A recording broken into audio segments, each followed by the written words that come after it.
Khawar, let's go back to 9/11, which is still an unresolved situation in terms of Afghanistan, Pakistan. What happened within the Pakistani military when the Taliban in Afghanistan decided to retreat, reorganize, and not fight the Americans?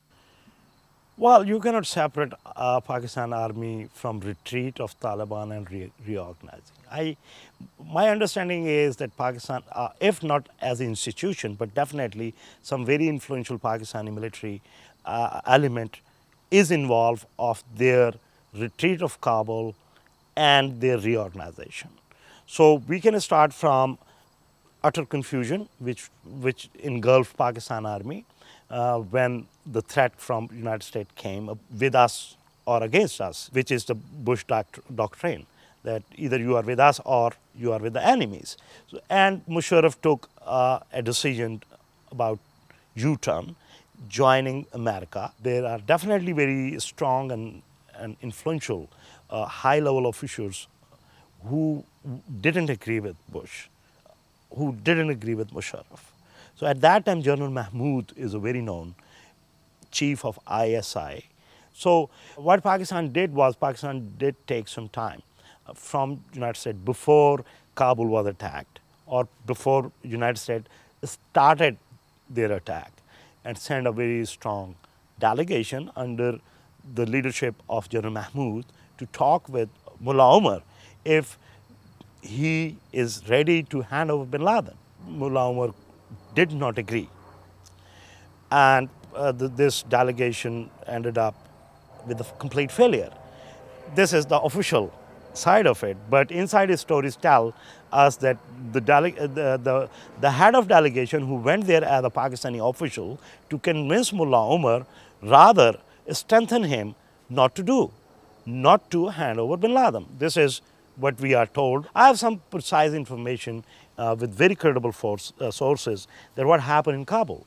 That this delegation, at least General Mahmood, went to Kabul, where they had a meeting in their intercontinental, in which one guy who was there, not in official capacity, tells me that after all negotiation, when at the last moment, at the last point, someone asked to Mahmood, what is the solution? He said, it is about bin Laden, at least he is a Muslim. It speaks volumes.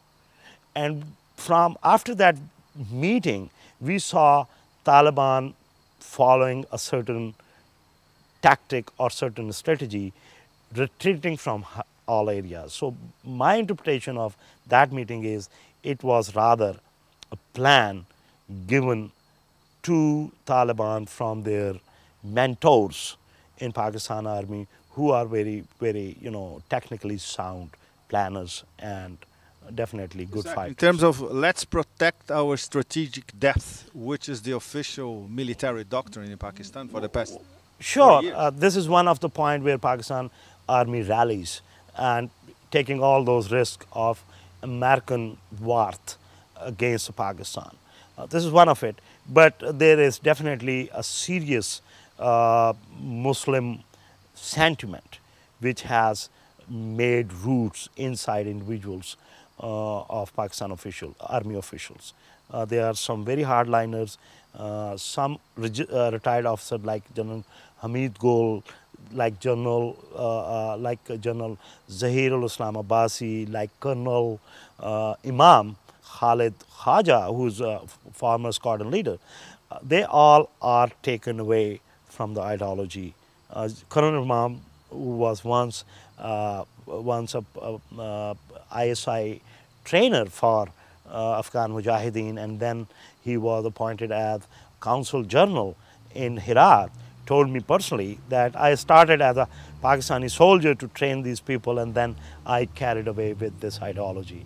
So these are all aspects which simply tell us the real composition of our Pakistan army.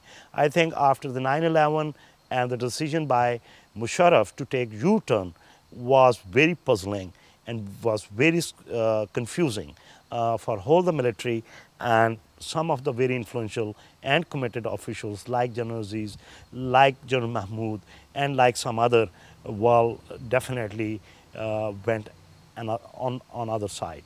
They went another way, and they helped Taliban to learn how to fight against bigger forces or a bigger force like America. And the same thing could be said about the ISI. No?